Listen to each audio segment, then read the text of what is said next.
si on veut décrire le système dans son ensemble, on dira la Terre est la seule planète qui a une atmosphère d'oxygène et la seule planète qui a de la vie jusqu'ici.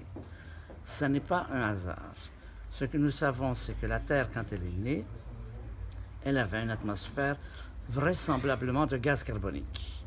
Le gaz carbonique ne permet pas, en tout cas peu, le développement de la vie.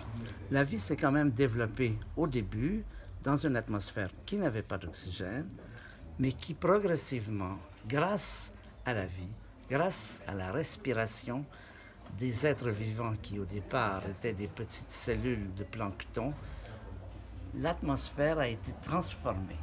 C'est grâce à cette respiration que notre atmosphère est passée de l'état de gaz carbonique à l'état d'oxygène aujourd'hui, qui a multiplié l'efficacité de la vie, qui a permis d'avoir une vie beaucoup plus efficace, beaucoup plus active, beaucoup plus source d'énergie que dans le passé.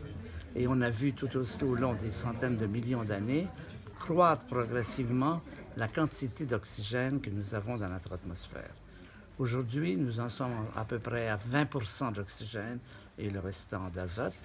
Cette quantité d'énergie est ce qui nous permet d'être actifs et en particulier notre cerveau. Notre cerveau, sa capacité de réfléchir, c'est-à-dire d'agir, de penser, d'avoir une pensée abstraite, nécessite une quantité d'oxygène au moins de l'ordre de 20%.